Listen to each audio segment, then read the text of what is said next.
Respected guest on the dash और मेरे प्यारे मोहल्ले वालों, आज हमारा यहाँ जमा होने का मकसद सबको मालूम है।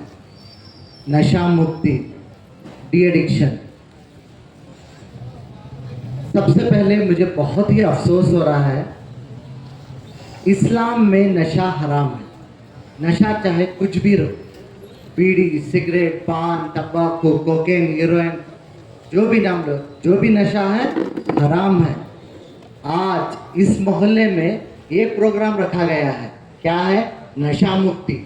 तो शर्म की बात है, बड़े अफसोस की बात है, सारा मोहल्ला मुसलमानों का है, फिर भी यहाँ पे प्रोग्राम रखा गया है। ठीक है, तो शायद लोगों को पता होगा किस लिए रखा गया है।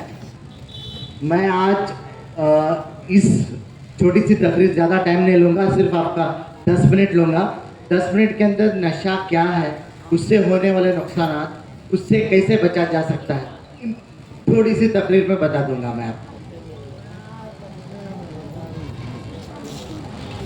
फूलों के बाग को कब्रिस्तान मत करना, फूलों के बाग को कब्रिस्तान मत करना, माँ बाप की उम्मीदों को नाकाम मत करना, डरना उस जहर से, डरना उस जहर से जिसे नशा कहते हैं, खुद को नुकसान करके दूसरों पे इल्जाम मत करना।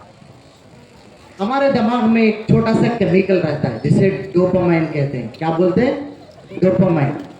उसी की वजह से इंसान हमेशा खुश रहना, हमेशा चहकते रहना, बातचीत करना, तो इसका दारोमदार सभी उसी केमिकल पर है।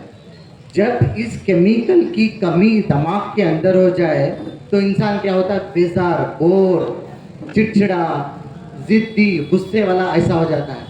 तो हमारे पास दो किस्म के इंसान हैं, एक समझदार, पढ़ा लिखा, चालाक, दूसरा है अनपढ़, जाहिल, गवार।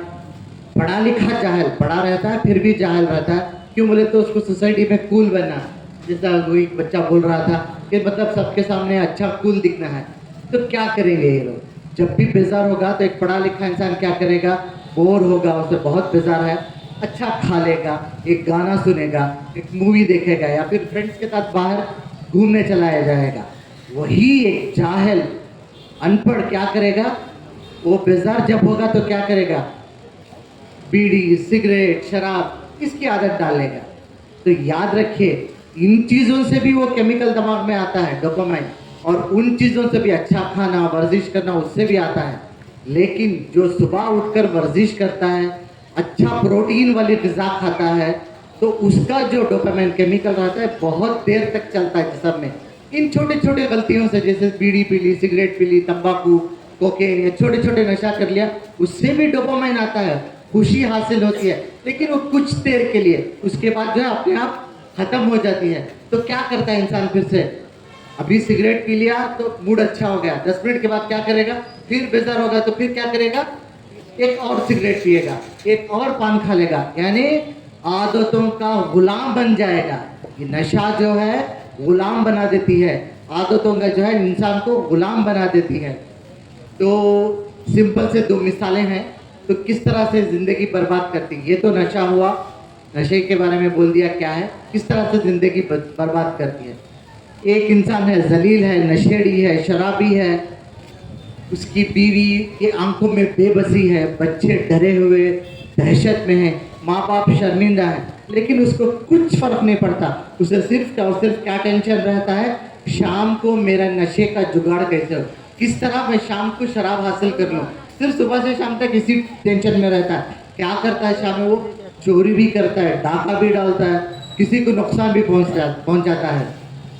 घर के सारे बर्तन बिक चुके हैं, बीवी के तमाम जेवर गिरवी पड़ी हुई हैं उसकी, तो फिर भी उसको उस चीज़ों की परवाह नहीं है, तो वो जलील है। एक दूसरी मिसाल है, एक 16-17 साल का लड़का घर से लड़के निकल गया, या फिर चलो लॉ में फेल्योर हो गया, या फिर एग्जाम में अच्छे नंबर नहीं आए। जब घर से बाहर निकला, बुरी सोहबत का शिकार हो गया, बैड फ्रेंड सर्कल, गलत सोहबत में, तो नशा कर लिया। जब सुबह होती तो पछताता है, मैंने कल रात में गलती कर ली। दोपहर तक फ्रेंड्स को कोसता है, वो गलत सोहबत थी। शाम तक उसको सपोर्ट नहीं मिलता, घर से काउंसलिंग नहीं होती, माँ बाप समझाते नहीं, दोस्त साथ नहीं देते, तो फिर शाम में उसे क्या एहसास होता है, कल जो मैं कर रहा था वो ठीक था, जिसके साथ था मैं वो ठीक था। तो मैं नौजवान, मेरी आवाज़ जहाँ तक भी जा रही है, जिसमें अगर कोई भी नशे वाला है तो मैं बोलता हूँ, आप जब एक सेकंड,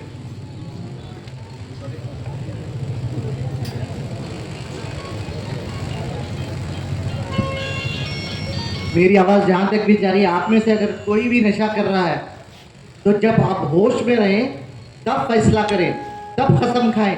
बेकार है, कसम काम नहीं करेगी, अल्लाह की कसम, जोरों की कसम, अम्मा की कसम, बाबा की कसम, कुछ काम नहीं करेगी। जब नशा लेगा सब भूल जाएगा। तो उसे साथ चाहिए, हमारा साथ, सोसाइटी का साथ चाहिए, तभी वो सुधरेगा। मैं खासकर नौजवानों से अपील करता हूँ, ज़्यादा से ज़्यादा हमारे नौजवान इसमें मुब्तला हैं। रोज़ मरने वालों की संख्या एक्सीडेंट्स, दूसरे बीमारियों की वजह से ज़्यादा नहीं है, ड्रग्स की वजह से मरने वालों की तादाद ज़्यादा है।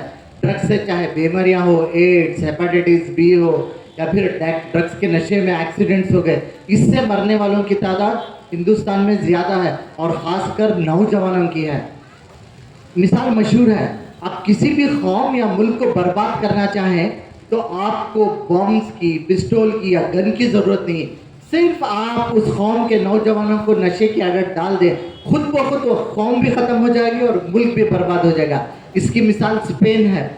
स्पेन हज़ारों साल पहले मुसलमान 1000 साल तक हुकूमत करते रहे। कितने साल तक? 1000 साल तक हुकूमत करते रहे। यहूदियों ने बेहद कोशिश कर ली कि उनकी हुकूमत हटा सके, लेकिन कुछ नहीं हो पाया। तब यहूदी बहुत चालाक थे, उन्होंने आसान सा रास्ता अपनाया। जो भी वहाँ के मुसलमान थे उनके नौजवानों को नशे की आदत डाल दी। खुद ब खुद चंद दिनों में स्पेन में मुसलमानों की हुकूमत ख़त्म हो गई, आज यहूदी राज कर रहे हैं। तो बस मैं नौजवानों से यही गुजारिश करता हूँ कि पहचानें, नशा करने से आप अकेले नुकसान में नहीं जा रहे, आपकी पूरी फैमिली नुकसान में जा रही है। जो भी नशा करने वाला है वो बीमार है। आप बीमार का इलाज कैसे करेंगे भाई? कैसे करेंगे? उसको गालियाँ दे के, उसे घर से ढकेल के, भूखा रख के इलाज होता है क्या? नहीं। उसका इलाज कैसा होता है? उसकी देखभाल करके, अच्छा खिला के, उसे अच्छा पिला के। तो ये जो भी नशा करने वाले हैं बीमार हैं, इनको सेहत देने की जिम्मेदारी किसकी है? मेरी, आपकी, तमाम की, समाज की जिम्मेदारी है। इनको साथ लेकर चलें, इनको समझाएं, बार बार समझाएं, बार बार। नशा करते करते ये बीमार हो गए हैं, दिमाग से कमज़ोर हो गए। एक बार दो बार में ये बात समझ में नहीं आती। आपको चाहिए कि मस्जिदों में बार बार नशे के बारे में बयान दें, स्कूल्स में और कॉलेजेस में अवेयरनेस प्रोग्राम करें कि नशा क्या है, नशे से किस तरह हाल होता था। ये सिर्फ उनके घर वालों की जिम्मेदारी नहीं है, बल्कि हमारी तमाम की, सारे मोहल्ले वालों की जिम्मेदारी है। अगर कोई भी नशा करने वाला है तो समझिए कि उसकी जिम्मेदारी है। अगर आपसे नहीं हो रहा है तो डॉक्टर के पास ले जाइए। आजकल ऐसी दवाइयाँ मौजूद हैं जिससे नशे की आदत 100% चली जाएगी, या फिर नशा कम इस्तेमाल करने की उसकी ताकत दिन ब दिन कम होते जाकर छूट जाएगी। और जैसा किसी ने पूछा था कि रिहैबिलिटेशन सेंटर्स, हाँ बहुत सारे हैं।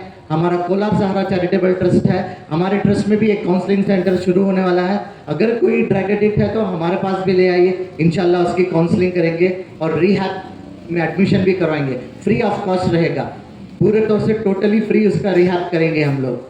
तो बस मैं आखिरी में इतना ही कहकर अपनी बात को ख़त्म करूँगा। खुदा ने आज तक उस कौम की हालत नहीं बदली, खुदा ने आज तक उस कौम की हालत नहीं बदली, ना हो जिसको ख्याल अपनी हालत के बदलने का। जब तक आप नहीं चाहोगे खुदा भी आपकी मदद नहीं करेगा। Thank you everyone.